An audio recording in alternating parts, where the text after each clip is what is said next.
you'll find the windshield wiper washer lever to the right of the steering wheel. When weather calls for a delayed wiping cycle, push the lever down to the first position and rotate the center ring to choose one of 4 intermittent wiper speeds. Push the lever to the second position for low-speed wipers, or to the third position for high-speed wipers. For a single wiping cycle, push the lever up to the mist position and release. To activate the front washer spray, pull and hold the lever toward you.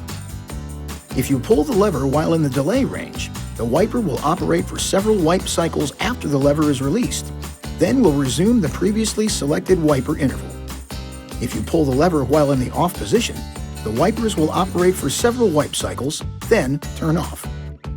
You'll find the multifunction lever left of the steering wheel. It controls most of your external lights. With the ignition off, rotate the end of the lever up to the first position to activate the parking lights. Rotate it to the first position with the ignition on to activate the low beam headlights. To activate the bright lights, pull the lever toward you.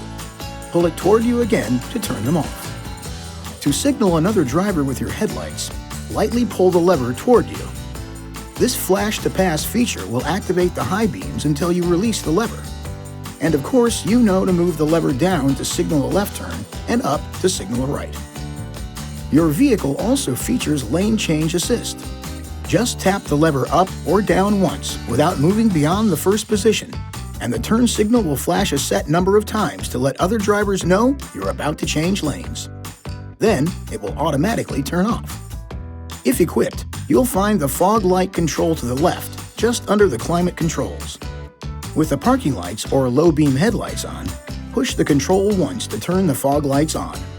Push it again to turn them off. This video is not intended to take the place of your owner's manual. For complete details and other important safety information, please see your owner's information.